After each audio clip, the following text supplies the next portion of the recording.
जल प्रवापावित स्थले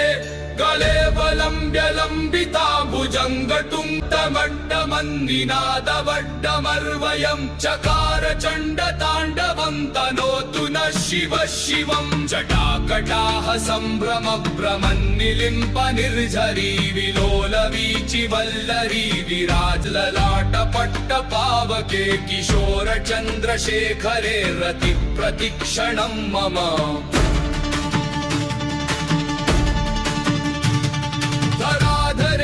नंदिनी विलास बंधु बंधुर स्फुरत् दिगंत संतति प्रमोमेतु वस्तुनि जटाभुजंग पिंगल स्फुरत् फणामणि प्रभा कदंब कुंकुमद्रव प्रलिप्त दिग्वधूमुखे मदान्द सिंधुर स्फुरत् वगुत्तरी अल्तरी सहस्रलोचना प्रभद्द शेषलेख शेखर प्रसून धूलि धोरणी विधूसरांग्रिपीठ भूभुजंगराजमालया निबद्ध जाट जूटका श्रियै चिराय जायतां चकोर बन्धुशेखर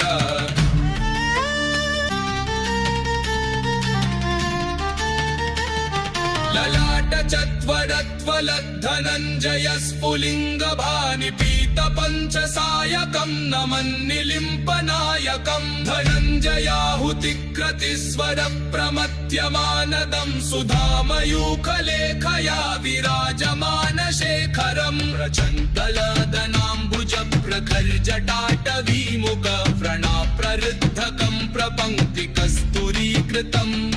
धनञ्जयाधुनाफना सहस्रवण्वरीय रत्नखण्डकान्तकं मुदा विधत्तु भूतमम्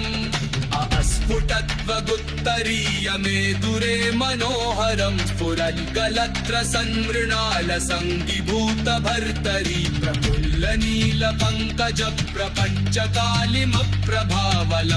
कण्ठ कन्दली रुचि प्रबद्ध कन्धरं निलिम्प निर्झरीधरस्तनोतु कृत्ति सिन्धुरा कलानिधान बन्धुरा श्रियं जगद्धुरन्धरः प्रगृहि लम्बलोचनो ललाम भाललग्नका शिवेति मन्त्रमुच्चरन् करोतु भूतसङ्गहं पुरारि पूर्वकल्पना स्मयं पुरप्रकल्पयन् चिकीर्षुस्तरुणालयं भुजङ्गमौक्तिकस्तभम् अनिभक्तितो भवान्तरे सदाशिवं रथाङ्गकान्त सन्तति प्रमोदमान मानसे निरस्त गर्व सर्वदं समस्तलोकशङ्करं निषण्ण कण्ठ पद्मजं विभूति मैत्रमाशये भजामि नीलकण्ठ गद्ध गज्ज्वलल्ललाट पट्टपावके किशोर चन्द्रशेखरे रति प्रतिक्षणं मम